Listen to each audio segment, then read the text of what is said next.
This is one of those positions that I think is often overlooked in municipal government, but it's crucial because often it's the first interface that the public has with our court system, and it's the most frequent interface that the public has with our court system.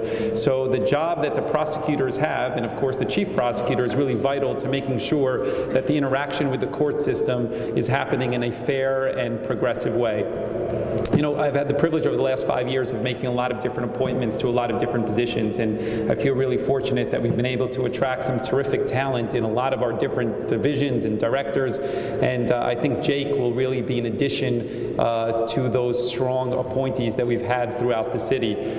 Jake will bring a fairness to our prosecutor's office, a progressive standpoint to our prosecutor's office, a proactive standpoint to our prosecutor's office, all things which I think are really, really important to Jersey City and the things that we pride ourselves on. When there is a vigorous attorney in front of you, appearing in front of you and fighting cases in front of you, you know it. And every time Mr. Hudnut appeared in front of me, it was obvious that he had the full desire to represent his clients to the fullest and do an incredible job for whoever he was representing at that time.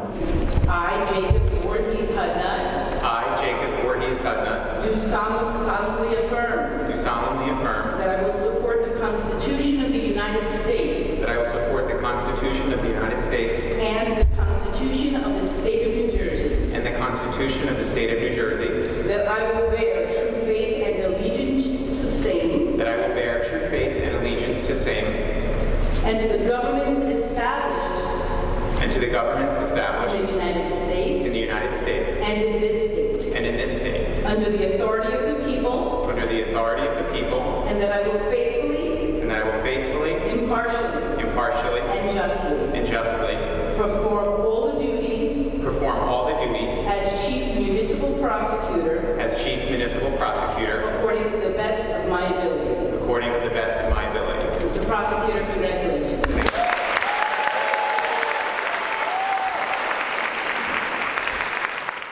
As many of you know, my background is as a defense attorney for 7 years. Much of that work was as a city public defender and as a conflict attorney for the New Jersey Office of the Public Defender. They're all represented strongly here today. I wanted to read a quote about being a public defender that I think frames my experience as a lawyer since I passed the bar in 2010, and it comes from David Fage's book, Indefensible, and it's about the day in the life of a Bronx defender. There is something about the struggle of being a public defender that feels right and makes it easy to sleep well at night. Because as long as every day we give voice to the voiceless and advance the cause of people who don't believe themselves worth fighting for, it's easy to feel like a righteous outlaw, like the last bulwark between freedom and incarceration, the last hope of a population that no longer believes in hope or help for themselves.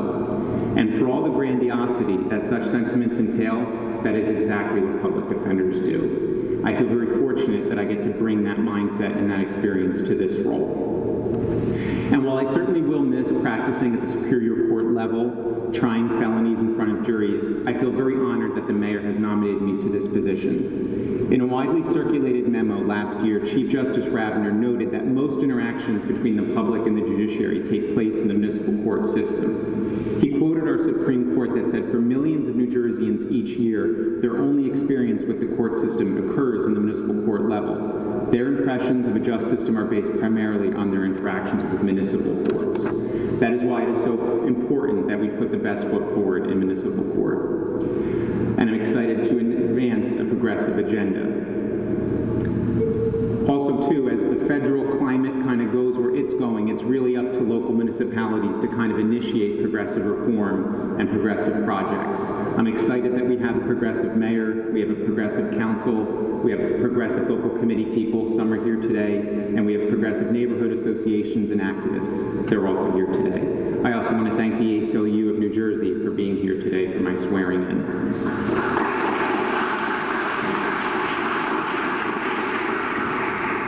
The mayor and the law department department have adopted my agenda of recognizing that low-level nonviolent offenders sometimes are better served by rehabilitation rather than punishment. That providing social services to offenders reduces recidivism, strengthens bonds between underserved populations and city government, and ultimately saves scarce municipal resources.